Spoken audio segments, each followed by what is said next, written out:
নমস্কার বন্ধুরা, আজকে আমি সানস্ক্রিন কোনটা ভালো কোনটা খারাপ মোটামুটি মার্কেটে যেগুলো পাওয়া যায় তার একটা রিভিউ দেওয়ার জন্য এই ভিডিওটা বানাচ্ছি, যাতে তোমাদের ভুলভাল সানস্ক্রিনের পিছনে টাকা ইনভেস্ট করে টাকা আর সময় দুটোই নষ্ট না হয়।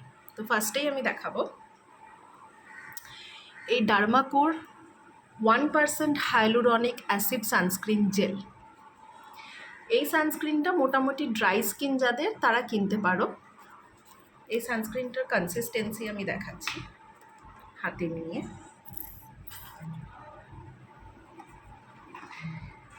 এটা মোটামুটি যদি তোমরা ইউজ করো তাহলে ময়েশ্চারাইজার ইউজ করার কোনো দরকার নেই। এটা খুব ইজিলি ব্লেন্ড হয়ে যায় স্কিনে, এটা দারুণ গ্লো দেয় আর বেশ স্কিনটাকে ময়েশ্চারাইজ করে। তো যাদের ড্রাই স্কিন তারা অল সিজনে ইউজ করতে পারো, আর যাদের নর্মাল টু অয়েলি স্কিনদের এটা ইউজ না করাই ভালো। যাদের নর্মাল স্কিন তারা এটা শীতকালে ইউজ করতে পারো। ওকে, তো এটা হলো ডার্মাকো সানস্ক্রিন। নেক্সট হচ্ছে ডট অ্যান্ড কি। এটা হলো ডট অ্যান্ড কির ওয়াটার লাইট সানস্ক্রিন।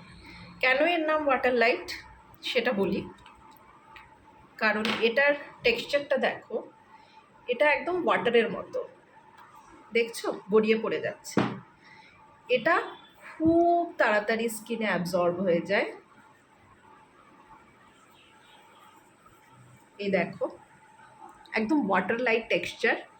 এটা আমার মনে হয় অন্তত অল স্কিন টাইপ ইউজ করতে পারে। যাদের অয়েলি স্কিন তারাও ইউজ করতে পারো, যাদের ড্রাই স্কিন, যাদের নর্মাল স্কিন সবাই ইউজ করতে পারো। দেখো এটা ভীষণ সুন্দর একটা গ্লো দেয়, অ্যাবজর্বও হয়ে গেছে। সুতরাং এটা যে কেউ ইউজ করতে পারো, oily, sensitive, dry skin, normal skin সবাই, কারণ এটা ওয়াটার লাইট সানস্ক্রিন। এটা হচ্ছে ডট অ্যান্ড কির vitamin C plus E super bright sunscreen. Okay, next আসছি ডট অ্যান্ড কির এই ওয়াটারমেলন সানস্ক্রিনটা নিয়ে। এটা তোমরা অনেকেই জানো, এটা অয়েলি টু কম্বিনেশন স্কিনের জন্য বেস্ট। আমি দেখাচ্ছি, এটার কনসিস্টেন্সিটা হচ্ছে এরকম। আর দেখো এটাও খুব সুন্দর, খুব ইজিলি ব্লেন্ড হয়ে গেল। এটা থেকে একটা কুলিং এফেক্ট আসে, যেটা বেশ সামারের জন্য খুব ভালো। আর যাদের অয়েলি টু কম্বিনেশন স্কিন তারা থ্রু আউট দ্য ইয়ার এটা ইউজ করতে পারো। ওকে, আমি ডেসক্রিপশানে সব সানস্ক্রিনের ডিটেলসগুলো দিয়ে দেবো। এবারে আমার কাছে একটা সানস্ক্রিন আছে, সেটার নাম হচ্ছে hyphen all I need sunscreen.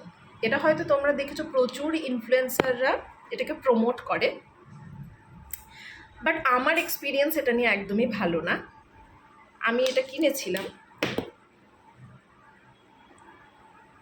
এটা একটু বেশি নেওয়া হয়ে গেল, কম নিলেও এটা কিছুতেই আমার স্কিনে ব্লেন্ড হয় না। দেখছো কত সময় লাগে ব্লেন্ড হতে, স্কিনে অ্যাবজর্বই হচ্ছে না। আমার তো মনে হয় এটা সারা দিন সারা রাত লাগালেও এটা অ্যাবজর্ব হবে না আমার স্কিনে। আর এটা লাগানোর পরে আমার স্কিনে অ্যাকনেও বেরিয়েছিল। তো এই অল আই নিড সানস্ক্রিনের যতই তোমরা অ্যাডভার্টাইজ দেখো, আমি এটা রেকমেন্ড করি না। বাট হ্যাঁ, যদি কারোর খুব ড্রাই স্কিন হয় তাহলে তোমরা এটা ইউজ করতে পারো, আদারওয়াইজ আ বিগ নো। নমস্কার, আবার দেখা হবে পরের ভিডিওতে।